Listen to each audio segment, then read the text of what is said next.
जय जगन्नाथ जाग्रत ओडिशा को मु आपण मानकु स्वागत करुच्ची। आज आम कथा हवा पैसा संचय विषय रे। ए भुवनेश्वर बरमुंडा बस स्टैंड पाखरे जने मौसा चा दुकान करछंती। कथा हो कहिले पुओ आम गरीब माने सबु बेले जो गरीब को सेही गरीब होइक रहि जिवे। जेते पेट कटी टंका रखिले भी को काम को पैसा अंटुनी। मु तांको केते टंका रखुचंदी न पचारली मौसा आपण कोडी पैसा जमा करूचंती कि? मौसा एमिति अनिले कहले ए पैसा बा बैंक रे रखंती तमे कौन जानि ना? आपण माने से भाबुचंती ना? चलंतु टिके भल से बुझिबा। आमे समस्ते निज रोजगार हिसाब रे भविष्यत पे किछि ना किछि टंका संचय करू। किछि लोक घरे पैसा जाति करंती, किछि बैंक रे बा को पॉलिसी रे जमा करंती, पुणी किछि लोक सोना किनंती तो किछि जागा किनंती, आउ किछि लोक शेयर मार्केट बा वित्तीय बाजार रे पैसा रखंती। एते सब भितरु केउटा आपन को पे ठीक हबो केबे भाबिचंती कि? जेउ हिसाब रे दरदाम बढ़ुची केबे भाबिचंती आपन को टंकार मूल्य आसंता 5-10 वर्ष रे आउ केते रहि जिवो? खाइबा तेल गत 5 वर्ष रे 2 गुण हो गलानी। खाइबा तेल गत 5 वर्ष रे 2 गुण हो गलानी। आपण को आय गत 5 वर्ष रे केते बढ़िची? टिके टेंशन हे गले कि? आगो को देखंतु मु आपन को केमती टेंशन फ्री करूची। प्रथमे आलोचना करिवा जो माने घरे टंका साइती रखुचंती से मान को विषय रे। घरे टंका रखिबारे सबुठ बड़ क्षति हला आपण को पैसा जेतिकी को सेतिकी रहिबो। मुद्रास्फीति बा दरदाम हार वर्ष को पाखापाखि 5% हिसाब रे बढ़ुची। ता माने आपण को संचित पैसार मूल्य सेही हिसाब रे कमी कमी जाउची। आज 100 टंकार जदि 5 किलो चाउल मिलुची 5 वर्ष पर 3 किलो मिलिबो, तेबे घरे टंका रखिथिले आपण को लॉस होनी तो? या पर भी आउ गोटे डर अछि, चोरी डकायती बा घरे निया लगी गले सबू गला। चलंतु या पर विचार करिबा बैंक रे जो माने पैसा रखुचंती। बैंक रो सबुठ भल जिंस हला आपण को टंकार सुरक्षा बा इंश्योरेंस।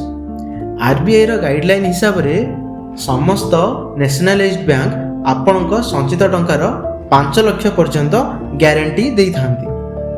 अर्थात आपण जदि 5 लाख टंका भितर जेतिक भी टंका आपण को बैंक रे संचित अछि कोनोसी भी कारणरू काली जदि बैंक देबालिया हो जाए ताहेले आपण को 5 लाख टंका पर्यंत आपण को टंका फेरस्त मिलिबो। बैंक रे वर्ष को 2-3% सुध मिलुची, जेउटा कि दरदाम वृद्धि हार सहित मध्य ताल दे पारुनी। अर्थात एथिरे मध्य लंबा समय रे आपणकर लॉस ही हबो। आपणक टंका बढ़ुथिले मध्य तार प्रकृत मूल्य कमी कमी जिवो। एबे आमे देखिबा पॉलिसी कोन? एथिरे समस्त प्रकार स्कीम को आमे अंतर्भुक्त करछु। Fixed deposit, monthly income scheme, insurance, money back plan, PPF इत्यादि भल भल योजना गुडी करे वार्षिक प्राय 7-8% सुध मिली जाए। किंतु एथिरे रिस्क हैला जदि आपण ठीक जगह रे निवेश करि नाहंती क्षति भी सहबाकू पड़ी पारे। तेणु बैंक किंबा पोस्ट ऑफिस भली विश्वस्त जगह रे निवेश करंतु। बहुत पुराना समयरू लोक सोना को गोटे सेफ इन्वेस्टमेंट हिसाब रे नियंती। आ मो मतरे भी गोल्ड रे इन्वेस्टमेंट एक भल उपाय। एथिरे सेफ्टी सह रिस्क भी कम। आ प्रति वर्ष हाराहारी 10-12% मूल्य वृद्धि देखिबा को मिलुची। एबे आलोचना करिबा जमी विषय रे। आमे समस्त देखुछु जमी दर आकाश छुआ हेलानी, किंतु एथिरे मोटा अंकर पैसा लागे।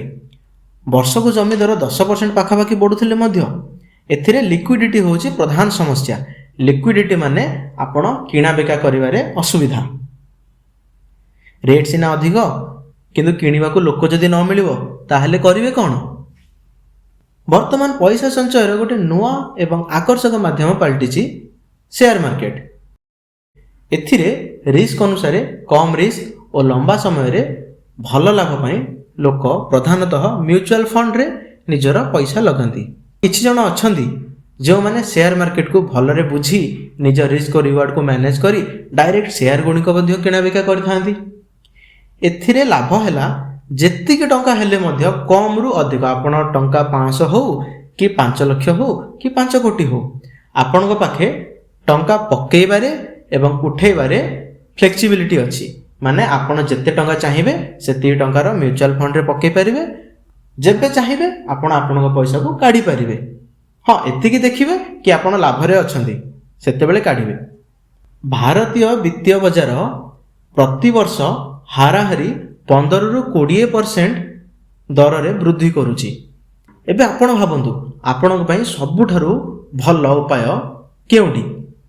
मु तो कहिबी जदि आपण शेयर मार्केट विषय रे किछि जानि नाहंती आपणको टंका को स्थायी भाव में निजे देखुथिबे निजको सुरक्षित लागुथबो आउ पैसा रखिया को चाहउचंती ताहले आपण गोल्ड रे इन्वेस्ट करंतु।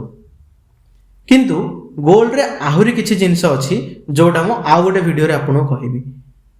जेमिति कि सोवरेन गोल्ड बॉन्ड एटा को रिजर्व बैंक ऑफ इंडिया जारी करि थाए। एथिरे आपण जेमिति कि सोवरेन गोल्ड बॉन्ड एटा को रिजर्व बैंक ऑफ इंडिया जारी करि थाए। एथिरे आपण को जीएसटी लागिवनी आपण को मैन्युफैक्चरिंग चार्जेस लागिवनी आउ एही सुना को आपण को घरे साइती करी रखिवा को भी पड़िबनी फिजिकल फॉर्म रे। अर्थात आपण पैसा देले आपण को बॉन्ड मिलला बस आपण को पैसा बढ़िबो सुनार रेट जेमती बढ़िबो सेमिति ता छडा आपण को सोवरेन गोल्ड बॉन्ड रे वार्षिक 2.5% सुध भी मिलिबो। ए कथा जानि चंदी कि जानि नाहंती? जदि आपण जानिबा को चाहउचंती एही सोवरेन गोल्ड बॉन्ड विषय रे ताहले तळे कमेंट करंतु मु आ गोटे वीडियो रे एहाकू विस्तृत भाव रे आपण को बुझेबी।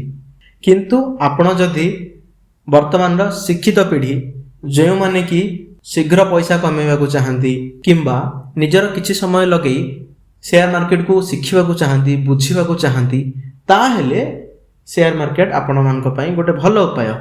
जो माने शेयर मार्केट रे इन्वेस्ट करबा को चाहउचंती किंतु रिस्क नबा को चाहू नाहंती सेमानक पई म्यूचुअल फंड सबुठु बेस्ट। हेले मु बारंबार कहि रखिबी किछि न जानी न बुझी शेयर मार्केट रे पाद रखंतु नाही काहे कि ना एथिरे आपणकर क्षति हबार संभावना अछि। जदि आपण शेयर मार्केट विषय रे भी शिखिबा को चाहउचंती ताहेले तळे कमेंट करंतु मु किछि ना किछि आपणकू बेसिक जिंस बुझेई देबी कि तार लाभ कोन क्षति कोन देखिबार अछि बुझिबार अछि इत्यादि इत्यादि।